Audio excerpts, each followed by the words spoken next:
Hello everyone, आप सभी का हार्दिक स्वागत है मेरे YouTube channel research home science by Varshika में। आज का जो टॉपिक है हमारा ये होने वाला है डेटा। इसे समंक भी कहा जाता है। तो आप अच्छे से जान रहे हैं कि रिसर्च टॉपिक हमारा सीरीज चल रहा है। इसी क्रम में आज ये तीसरा वीडियो है। अगर आप लोगों ने पहले दो वीडियो नहीं देखे हैं तो उसे देख लीजिएगा, तभी आपको आगे की चीज़ें धीरे धीरे करके क्लियर होती चलेगी। मेरे चैनल से अगर आप पहली बार जुड़ रहे हैं तो प्लीज़ सब्सक्राइब कर लीजिएगा। होम साइंस की क्लासेस, होम साइंस से संबंधित वीडियो, पीडीएफ, क्वेश्चन आपको मेरे चैनल के माध्यम से और टेलीग्राम के माध्यम से फ्री में प्रोवाइड कराए जाते हैं। डिस्क्रिप्शन बॉक्स में आपको टेलीग्राम लिंक मिल जाएगा, नहीं तो आप टेलीग्राम पर research home science by Varshika ma'am search करेंगे तो भी मेरा चैनल आपको दिख जाएगा। चलिए शुरू करते हैं आज का टॉपिक। अभी तक में आप लोगों ने ये देखा होगा कि पहले वीडियो में हम लोगों ने रिसर्च का, शोध का अर्थ समझा, अनुसंधान होता क्या है, इसके समानार्थी शब्दों को हमने देखा, परिभाषाएं देखी, फिर उसके बाद हम लोगों ने शोध के चरण को देखा। आज के इस टॉपिक में हम लोग डेटा पढ़ेंगे।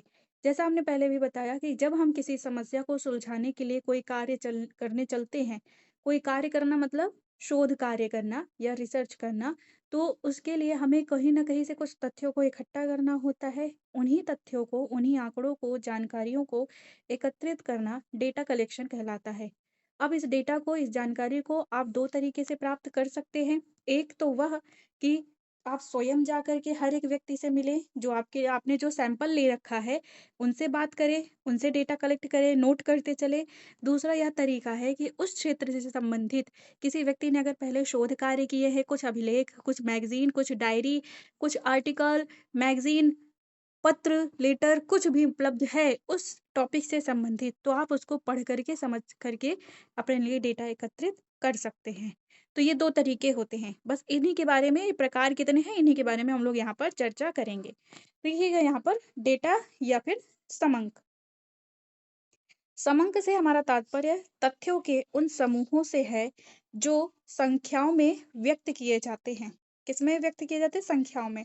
ये बात ध्यान दीजिएगा, ये पहली ही लाइन से आपके एग्जाम में प्रश्न बन सकता है कि समंक से तात्पर्य है तथ्यों के उन समूहों से जो कि संख्याओं में व्यक्त किए जाते हैं, एक उचित मात्रा की शुद्धता के अनुसार अनुमानित किए जाते हैं, किसी पूर्व निश्चित उद्देश्य के लिए एक व्यवस्थित ढंग से एकत्रित किए जाते हैं, जिन्हें एक दूसरे से संबंधित रूप में प्रस्तुत किए जाते हैं। एक दूसरे से संबंधित रूप मतलब आप जो डेटा लेंगे, आप जो समंक इकट्ठा करेंगे ना, वो आपके रिसर्च या समस्या से संबंधित होना चाहिए। ये चीज़ें यहाँ पे बताई जा रही है। अब यही जो डेटा है या समंक है, आप 2 प्रकार से एकत्रित कर सकते हैं। आप 2 तरीके से कलेक्ट कर सकते हैं। पहला है प्राइमरी डेटा, दूसरा है सेकेंडरी डेटा। एक होगा आपका प्राथमिक आंकड़े, एक होता है द्वितीयक आंकड़े। आपके अलग-अलग एग्ज़ाम में, परीक्षा में ये प्रश्न पूछा जा चुका है कि डेटा के प्रकार हैं, तो एक होता है प्राथमिक, एक द्वितीयक। दूसरा ये प्रश्न पूछा जाता है कि निम्न में से प्राथमिक डेटा का या प्राथमिक आंकड़ों का उदाहरण है या द्वितीयक जो द्वितीयक है या सेकेंडरी डेटा कलेक्ट करने का एक उदाहरण है, एग्ज़ाम्पल है। ऐसे प्रश्न पूछे जाते हैं। तो यहाँ याद रखिएगा, जो आप डेटा कलेक्ट करते हैं, ये 2 तरीके से, एक प्राइमरी डेटा, दूसरा सेकेंडरी डेटा। अब यहाँ देखिएगा, जो प्राथमिक डेटा है, प्राथमिक आंकड़े हैं, प्राइमरी डेटा, इसकी विशेषता। प्राथमिक आंकड़ों के अंतर्गत उन आंकड़ों को रखा जाता है जिन्हें अनुसंधानकर्ता स्वयं क्षेत्र में जाकर संकलित करता है। इन आंकड़ों को पहली बार प्रत्यक्ष रूप में संकलित किया जाता है, अतः मौलिक होते हैं। ये वाला प्रश्न भी आपके एग्जाम में पूछा गया है कि निम्न में से किस प्रकार के डेटा कलेक्शन या किस प्रकार के आंकड़े मौलिक होते हैं।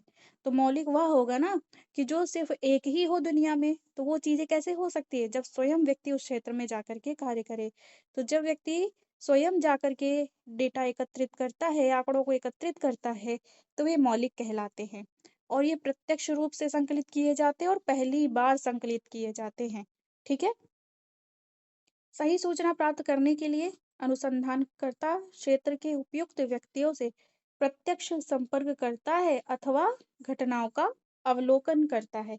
तो देखिए, प्रत्यक्ष संपर्क करेंगे तो प्रश्नावली, अनुसूची, ये सब विधियां, अवलोकन विधियां, आपको पिछले चैप्टर में ही हमने ये सब चीजें डिटेल में, प्रकार भी इसके हमने बताए थे आपको, साक्षात्कार भी हमने बताया था प्रकार। तो ये सब प्राइमरी डेटा कलेक्शन के ही एक उदाहरण थे। तो यही सब तरीका होता है आंकड़े इकट्ठा करने का। फिर आता है आपका दूसरा टॉपिक जो कि है द्वितीयक आंकड़े, सेकेंडरी डेटा।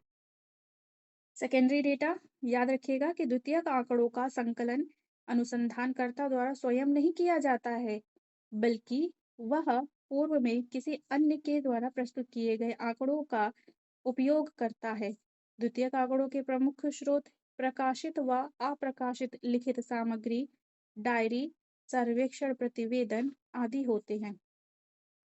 जैसे कि आप ये देखिए कि जब ये बताया गया कि प्राथमिक आंकड़े वह है कि जिसमें पहली बार जाकर के व्यक्ति संपर्क करे, सबसे बातचीत करे, इकट्ठा करे जानकारियों को या घटनाओं को स्वयं देखे, तो ये सूचना को कहीं न कहीं वो संकलित कर रहा है, मतलब कहीं नोट करते चल रहा है। जब कोई व्यक्ति इसी समस्या से संबंधित जब शोध कार्य करेगा, तो वह व्यक्ति जब इन्हीं के जो आंकड़े थे ना, इनके ही जो ये आंकड़े थे, यही आगे चल कर के दूसरे व्यक्ति के लिए एक द्वितीयक आंकड़े बन जाते, क्योंकि इन्होंने जो चीज़ें इकट्ठा की जानकारी, वो लिखित सामग्री, डायरी, सर्वेक्षण, प्रतिवेदन के रूप में प्रस्तुत करे होंगे अपने समय में। तो यही सब चीज़ें अब क्या हो गई, अब दूसरे व्यक्ति के लिए द्वितीयक आंकड़े हो जाते हैं। समझ रहे होंगे बातों को? जब पहली बार स्वयं कोई जानकारी इकट्ठा की जाए, नोट किया जाए, तो वो प्राथमिक आंकड़े होते हैं। अब जो द्वितीयक क्या होता है कि जब पहले से किसी ने उसके बारे में जानकारी इकट्ठा कर रखी है, उसे आप पढ़ रहे हैं, तो वो क्या कहलाएगा आपका द्वितीयक आंकड़े। अब यहाँ देखिएगा जो कलेक्शन ऑफ प्राइमरी डेटा, प्राथमिक आंकड़ों का संकलन कैसे किया जाएगा? तो प्राथमिक आंकड़े स्वयं एकत्रित एकत्रित किए जाएँगे, तो इसकी भी 2 विधियाँ हैं। डेटा के 2 प्रकार हैं, डेटा कलेक्शन 2 तरीके से होती है, प्राइमरी और सेकेंडरी। अब प्राइमरी डेटा कलेक्शन के भी 2 प्रकार हैं। एक होता है संगणना अनुसंधान, दूसरा प्रतिदर्शन अनुसंधान, मतलब सेंसस सर्वे और इन्वेस्टिगेशन। दूसरा है सैंपल सर्वे और इन्वेस्टिगेशन, ठीक है? सर्वे और इन्वेस्टिगेशन दोनों कोई भी शब्द हम लोग यूज़ कर सकते हैं। सेंसस और सैंपल, ये 2 तरीके होते हैं डेटा कलेक्ट करने के। सबसे पहले अब हम लोग यहाँ देखेंगे कि सर्वे क्या होता है? सेंसस सर्वे या संगणना अनुसंधान ये क्या होता है? जब किसी समस्या से संबंधित समूह अथवा समग्र की प्रत्येक इकाई के विषय में आवश्यक सांख्यिकीय जानकारी संकलित की जाती है, तो वह संगणना अनुसंधान या सेंसस सर्वे कहलाता है। देखिएगा, जो ये संगणना अनुसंधान है, इसमें क्या होगा, दोनों में सिंपल सा अंतर है कि देखिए आपको डेटा कलेक्ट करना है, तो जब आप संपूर्ण इकाई को कलेक्ट करें, मतलब आपको डेटा कलेक्शन करना है, प्राथमिक रूप से आप कर रहे हैं, प्राइमरी का ये प्रकार है, प्राथमिक रूप से आप किसी से जानकारी इकट्ठा कर रहे हैं। तो जब आप किसी भी एक भी व्यक्ति को ना छोड़ें, हर किसी से सवाल पूछें, हर किसी से जानकारी लें और नोट करें, तो ये आपका संगणना अनुसंधान या सेंसस सर्वे कहलाएगा। लेकिन आपके पास बहुत सारा समूह है, उनमें से आप कुछ लोगों को चुन करके, कुछ लोगों को आपने उनमें से सैंपल के तौर पे एक समूह के रूप में उठा लिया और उनसे आप जानकारी इकट्ठा कर रहे हैं, तो ये प्रतिदर्शन अनुसंधान कहलाएगा। अब ये सैंपल सर्वे के भी निदर्शन के रूप में आगे बहुत प्रकार होते हैं, वो भी चीज़ें आगे आपको देखने को मिलेगी। तो ये 2 प्रकार आपने देखा प्राथमिक आंकड़ों के। तो सेंसस, ठीक है? अब यहाँ देखिए उदाहरण के लिए किसी नगर की आर्थिक सर्वेक्षण के लिए प्रत्येक घर का अथवा व्यक्ति के बारे में सूचनाएँ एकत्रित किए जाएँ, तो वह संगणना अनुसंधान कहलाती है। जैसे आप ये जानते हैं, अभी कुछ समय पहले ही फैमिली हेल्थ सर्वे हो रहा था ना, नेशनल फैमिली हेल्थ सर्वे की तरफ से हर एक घर में ये जाके पूछा जा रहा था, मुखिया का नाम बताइए, घर में कितने सदस्य हैं, वेरिफिकेशन हो रहा है। अभी जैसे आपने ये देखा होगा कि फैमिली आईडी बन रही है, ठीक? तो ये सब में क्या होता है, जैसे राशन कार्ड है बनना है, तो उसमें भी पूरे परिवार को शामिल किया जाता है, डेटा एकत्रित किया जाता है। इसी आधार पे तो ये बताया जाता है, फिर जब जनगणना होती है तो ये बताया जाता है कि इस देश की पॉपुलेशन अब इतनी हो गई, क्योंकि उसमें समग्र की जानकारी ली जाती है, ठीक है? दूसरा प्रकार है सैंपल सर्वे।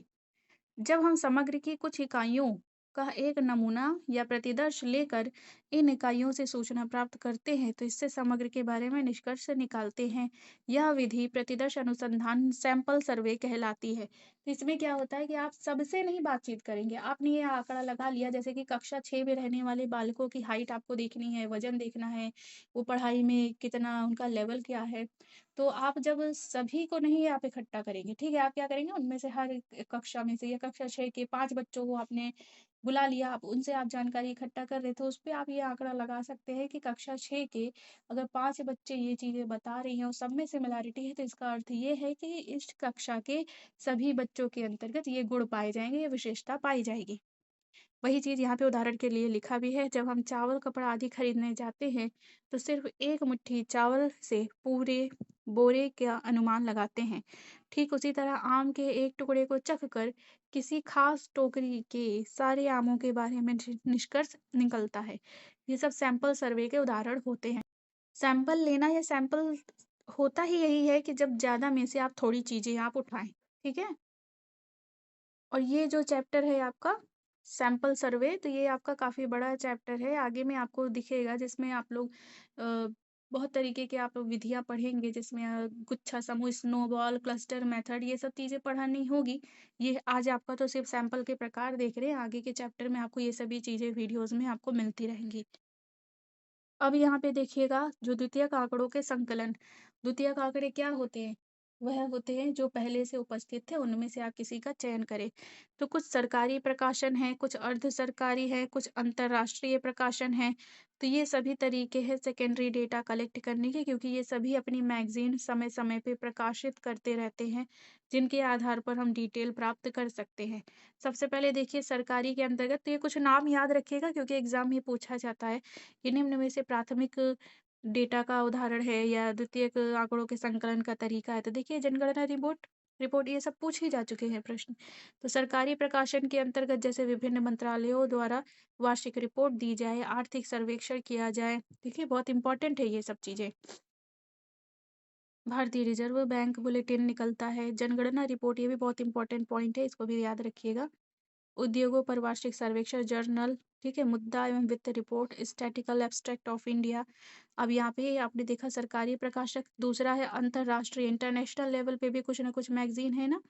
तो अंतरराष्ट्रीय मुद्दा कोष की वार्षिक रिपोर्ट, विश्व बैंक की वार्षिक report, UN statistical year book. तो आपने ये देखा होगा कि बहुत सारे जैसे डब्ल्यूएचओ की तरफ से कुछ हेल्थ से संबंधित कुछ एडवाइजरी जारी हो रही है, तो उससे भी आप जानकारी जब इकट्ठा करते हैं तो वो भी आपके लिए सेकेंडरी डेटा है, ठीक है। किसी व्यक्ति को क्या भोजन किस आयु में हमें उपलब्ध कराना है, तो आप आरडीए के अनुसार आरडीए के आधार पर ये एक टाइम टेबल बनाते हैं ना, शेड्यूल बनाते हैं कि इस आयु में प्रोटीन की इतनी मात्रा होनी चाहिए, कैल्शियम इतनी होनी चाहिए, कार्बोहाइड्रेट, कैलोरी इतनी आवश्यक होती है, आयरन इतना आवश्यक है।